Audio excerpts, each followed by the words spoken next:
শুরু হতে না হতে খেতে শুরু হয়ে যায় এক নতুন যুদ্ধ। ভুট্টার পাতা ছেঁড়া, বেগুনের ডগা মুড়ে যাওয়া, টমেটো লঙ্কার পাতা কুকড়ে যাওয়া বা ভেন্ডির পাতা হলুদ হয়ে যাওয়া, এই সব কিছুর পেছনে থাকে কিছু ভয়ঙ্কর পোকা এবং ভাইরাস। আপনি হয়তো ভাবছেন যে ওষুধ তো দিলাম, তাও এই পোকা মরছে না কেন? সেই উত্তর আর কিভাবে এই পোকা আর ভাইরাসের হাত থেকে বাঁচা যায় সেই নিয়েই কথা বলবো আজকের এই ভিডিওতে।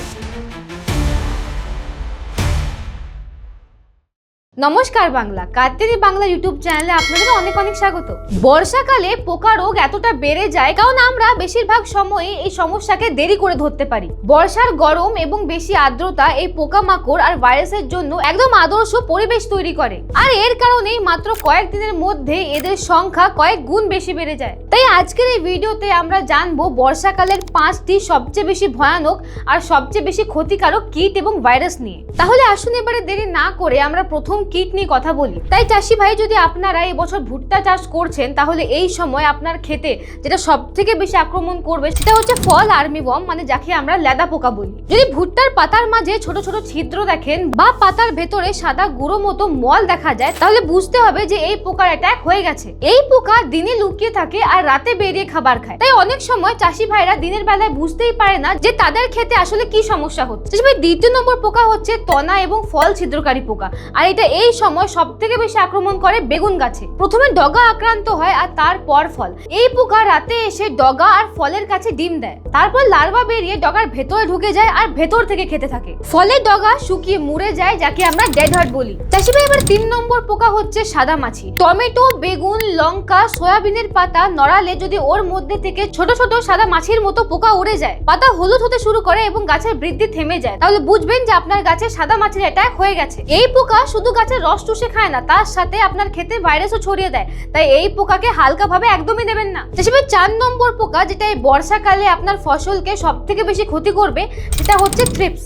লঙ্কা, পেঁয়াজ, টমেটোর কচি পাতা যদি কুকড়ে বা মোচড় খেয়ে যায়, পাতার গায়ে যদি সাদা সাদা ঘষা লাগার মতো দাগ দেখা যায় বা খসা ওঠার মতো দাগ দেখা যায়, পাতার রং হালকা হয়ে যায় অথবা গাছের বৃদ্ধি থেমে যায়, তাহলে বুঝবেন যে থ্রিপস চলে এসছে। আর এই পোকার আকার খুব ছোট, তাই একে অনেক সময় চোখে দেখা কঠিন হয়। এই পোকা আপনার পাতার রস চুষে আপনার গাছকে দুর্বল করে দেয়, আর ঠিক সাদা মাছির মতো এই পোকাও আপনার ক্ষেতে ভাইরাস ছড়িয়ে দেয়। 5 নম্বরে আমরা কথা বলবো এই যে সাদা মাছি আর থ্রিপস যে ভাইরাসকে ছড়ায়, মানে ইয়েলো ভেন মোজাইক ভাইরাস, সেটা নিয়ে। এই ভাইরাস এই বর্ষাকালে সব থেকে বেশি দেখা যায় ঢেঁড়সে, মানে ভেন্ডির ফসলে। প্রথমে পাতার শিরা মানে ভেন গুলো হলুদ হতে শুরু করে আর তার কিছুদিন পর পুরো পাতাটাই হলুদ হয়ে যায়। পাতার শিরাগুলো পুরো স্পষ্ট দেখা যায়, গাছের বৃদ্ধি কমে যায়, পাতা ছোট হয়ে যায় এবং ফল ধরা অনেক কমে যায়। এই 5টি কীটই ছিল যেটা এই বর্ষাকালে আপনার ফসলকে সব থেকে বেশি ক্ষতি করতে পারে। তাহলে আসুন এবার কথা বলি যে কিভাবে এই সবের হাত থেকে মুক্তি পাবেন, কিভাবে এই সবকে শেষ করা যাবে। তাহলে আসুন এবার কথা বলি, যদি আপনার ফসলে তনা ছিদ্রকারী, ফল ছিদ্রকারী অথবা লেদা পোকার আক্রমণ হয় তাহলে কি করবেন? এর জন্য আপনাদের কাছে 3টে খুব পাওয়ারফুল কীটনাশক আছে, যার মধ্যে প্রথম হচ্ছে কার্টিয়ানি ইমা5। এর মধ্যে টেকনিক্যাল রয়েছে ইমামেকটিন বেনজোয়েট 5% SG, যা পাতার মধ্যে প্রবেশ করে পাতার মধ্যে যে লার্ভা লুকিয়ে আছে তার উপর কাজ করে আর তাকে মেরে ফেলে। এটা পোকার স্নায়ুতন্ত্রের উপর কাজ করে, যার ফলে পোকা খাওয়া দাওয়া বন্ধ করে দেয়। মানে স্প্রে করার কিছুক্ষণের মধ্যেই আপনার ফসলের ক্ষতি হওয়া থেমে যায়, আর মাত্র কিছুদিনের মধ্যেই আপনার পুরো ক্ষেত থেকে সব লার্ভা মারা যায়। ভুট্টা, বেগুন ছাড়াও যদি অন্য ফসলে এরকম পোকার আক্রমণ হয় তাহলে এই কীটনাশক তার হাত থেকেও বাঁচায়। যদি ডোজের কথা বলি তাহলে 0.4 থেকে 0.5 গ্রাম প্রতি লিটার জলে মিশিয়ে স্প্রে করতে পারেন, অথবা 80 থেকে 100 গ্রাম প্রতি একরের জন্য ব্যবহার করতে পারেন। হিসেবে এই পোকাদেরকে মারার জন্য 2য় নম্বর কীটনাশক হচ্ছে কার্টিয়ানি চক্রবীর। যে সময় এই পোকাদের আক্রমণ বেশি হয়ে যাবে অথবা যদি আপনারা দীর্ঘ সময় অবধি সুরক্ষা চান তাহলে আপনারা এই কার্টিয়ানি চক্রবীরকে নিশ্চয়ই ব্যবহার করতে পারেন। এর মধ্যে টেকনিক্যাল রয়েছে ক্লোরঅ্যান্ট্রিপিনল 18.5% SC, যা গাছের মধ্যে প্রবেশ করে সিস্টেমিক আর কন্ট্যাক্ট অ্যাকশনের মাধ্যমে পোকা নিয়ন্ত্রণ করে। এটা পোকার নড়াচড়া ও খাওয়ার ক্ষমতা নষ্ট করে দেয়, যার কারণে পোকা কিছুদিনের মধ্যে আস্তে আস্তে মারা যায়। আর এর সব থেকে বড় সুবিধা হলো এই কীটনাশক ছোট লার্ভা থেকে বড় লার্ভা মানে পোকার প্রতিটি স্টেজের উপর কাজ করে। আর এর ডোজ হলো 80 ml প্রতি একর, যাকে আপনারা 200 লিটার জলে মিশিয়ে স্প্রে করতে পারেন। এই সব পোকাকে মারার জন্য যে 3 নম্বর কীটনাশকটি রয়েছে তার নাম হচ্ছে কার্টিয়ানি ক্লোডা। আপনি যদি দ্রুত অ্যাকশন এবং শক্তিশালী কন্ট্রোল চান তাহলে কার্টিয়ানি ক্লোডা অবশ্যই আনুন। এতে আছে ক্লোরঅ্যান্ট্রিপিনল 9.3%, আর তার সাথে সাথে আছে ল্যামডা সাইনোথ্রিন 4.6%। এখানে ক্লোরএন্ট্রোপিনল গাছের ভেতরে প্রবেশ করে সিস্টেমিক অ্যাকশনের মাধ্যমে প্রোটেকশন দেয়। আর ল্যামডা সাইহ্যালোথ্রিন পোকার গায়ে লেগে দ্রুত কাজ করে। আর এর থেকেও ভালো কথা হলো এই কীটনাশকের মধ্যে ট্রান্সল্যামিনার অ্যাকশন আছে, মানে যখন আপনারা এই কীটনাশকে উপর থেকে স্প্রে করবেন সেই সময় এই কীটনাশক পাতার উপর থেকে নিচের দিকে পৌঁছে যায়, যার কারণে বৃষ্টি এলেও এর প্রভাব কম হয় না। এবার যদি সঠিক ডোজের কথা বলি তাহলে 80 থেকে 100 ml প্রতি একরের জন্য ব্যবহার করতে পারেন। হিসেবে এবার আসুন কথা বলি যে সাদা মাছির জন্য কি কি বেস্ট কীটনাশক আছে। কারণ সাধারণত এই সাদা মাছি পাতার নিচে লুকিয়ে থাকে, তাই আমাদেরকে এরকম কীটনাশক ব্যবহার করতে হবে যা লুকিয়ে থাকা পোকার কাছে পৌঁছে যেতে পারে। তাই সাদা মাছিকে মারার জন্য প্রথম কীটনাশক হলো কার্টানি অ্যাশোমেড, যার মধ্যে আছে ডাইফেনথুরন 50% WP।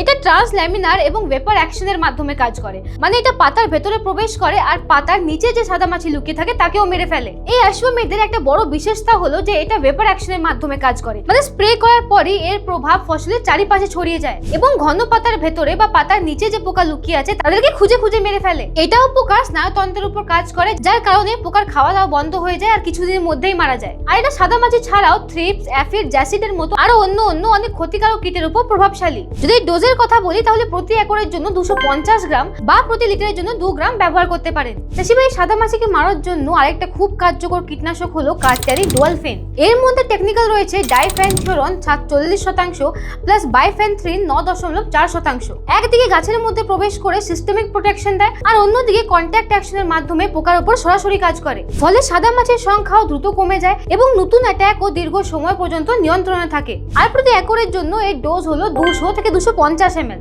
আর মনে রাখবেন কেমিক্যাল স্প্রের সাথে সাথে প্রতি একরের জন্য প্রায় 8 থেকে 10টা ইয়েলো স্টিকি ট্র্যাপ লাগাবেন। সাদা মাছি হলুদ রঙের প্রতি আকর্ষিত হয়, তাই ট্র্যাপের মাধ্যমে অ্যাটাক আগের থেকে ধরা যায় এবং তাদের সংখ্যাও অনেকটা কমানো যায়। তাছাড়া আসুন এবার কথা বলি যে থ্রিপসকে কিভাবে আটকাবেন। এর জন্য 3টে বেস্ট কীটনাশক আছে। প্রথম হচ্ছে কার্টানি সর্বশক্তি। এটাও কন্ট্যাক্ট এবং সিস্টেমিক দুই ভাবেই কাজ করে, মানে এই কীটনাশকও গাছের ভেতরে প্রবেশ করে যে থ্রিপস গাছের মধ্যে লুকিয়ে আছে তাদেরকে মেরে ফেলে। তার সাথে সাথে আপনারা যে এই কীটনাশককে গাছে স্প্রে করবেন সেই সময় এই ওষুধ থ্রিপসকে ছুঁতে ওই থ্রিপসকে মেরে ফেলবে আর তার সাথে স্প্রে করা মাত্রই পোকাকে ছুঁতে ছুঁতেই পোকা শেষ হয়ে যাবে। চাষিভাই এই কীটনাশকও সরাসরি পোকার স্নায়ুতন্ত্রের উপর কাজ করে, যার ফলে পোকা নড়াচড়া করতে পারে না, খাওয়াও বন্ধ হয়ে যায় আর শেষে মারা যায়। যদি ডোজের কথা বলি তাহলে প্রতি একরের জন্য 200 থেকে 400 মিলি ব্যবহার করতে পারেন। থ্রিপসকে মারার জন্য দ্বিতীয় নম্বর কীটনাশক হচ্ছে কার্টানি স্পিনো 45, যার মধ্যে আছে স্পিনোসাট 45% SC। এটাও একটা জৈবিক কীটনাশক যেটা কন্ট্যাক্ট অ্যাকশনের মাধ্যমে কাজ করে। যদি আপনারা দ্রুত অ্যাকশনের সাথে দীর্ঘ সময় পর্যন্ত প্রোটেকশন পেতে চান তাহলে আপনারা এই কার্টানি স্পিনো 45 কে অবশ্যই ব্যবহার করবেন। যদি ডোজের কথা বলি তাহলে প্রতি একরের জন্য 60 থেকে 90 মিলি অথবা 0.3 থেকে 0.4 মিলি প্রতি লিটার জলে মিশিয়ে স্প্রে করুন। আর যদি এই বর্ষাকালে থ্রিপসের অ্যাটাক খুব বেশি হয়ে যায় তাহলে ব্যবহার করুন কার্টানি নাশক। এতে আছে ফিপ্রোনিল 40% প্লাস ইমিডাক্লোপ্রিড 40% WG। এটাও সিস্টেমিক এবং কন্ট্যাক্ট দুই ভাবেই কাজ করে। ফিপ্রোনিল পোকা স্নায়ু ও পেশির কাজ বিগড়ে দেয় আর ইমিডাক্লোপ্রিড স্নায়ুতন্ত্রের সিগন্যাল চলাচল বন্ধ করে দেয়। ফলে থ্রিপস দ্রুত নিয়ন্ত্রণে আসে আর নতুন অ্যাটাকের ঝুঁকিও কমে। যদি ডোজের কথা বলি তাহলে 0.3 থেকে 0.4 গ্রাম প্রতি লিটার জলে মিশিয়ে ব্যবহার করতে পারেন। সেসবে এবার আসি ভাইরাসের কথায়, যে ভাইরাসকে এই থ্রিপস আর সাদা মাছি ছড়ায় তাকে কিভাবে নিয়ন্ত্রণ করবেন। এই ভাইরাসকে যদি আটকাতে হয় তাহলে সবথেকে প্রথমে আপনাকে নিয়ন্ত্রণ করতে হবে সাদা মাছি আর থ্রিপসকে, আর তারপরে ভাইরাসকে মারার জন্য এর ছড়ানোকে আটকানোর জন্য সবথেকে ভালো ওষুধ হচ্ছে কার্টানি ট্রিপল অ্যাটাক। এর মধ্যে আছে ভার্টিসিলিয়াম লেকানি, বেবুরিয়া বেসিয়ানা আর মেটারাইজম অ্যানুসোপলি। এটা স্প্রে করার পর এটা গাছের মধ্যে ছড়িয়ে যায় আর গাছের মধ্যে যে ভাইরাসের পার্টিকেল রয়েছে তাকে মেরে ফেলে, যার ফলে সেই ভাইরাস আর আগে ছড়ায় না আর সেই গাছে যে নতুন পাতা বেরোয় সেটাও ভাইরাস মুক্ত বেরোয়। যদি ডোজের কথা বলি তাহলে 1 একরের জন্য 2 লিটার অথবা 5 থেকে 10 মিলি প্রতি লিটার জলে মিশিয়ে স্প্রে করতে পারেন। তো চাষি ভাই এই বর্ষাকালে আপনাদেরকে যদি নিজের ফসল বাঁচাতে হয় তাহলে কোনো রকম ঝুঁকি নেবেন না।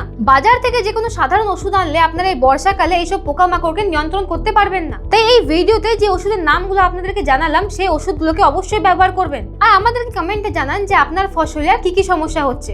দেখা হচ্ছে পরের ভিডিওতে। ধন্যবাদ।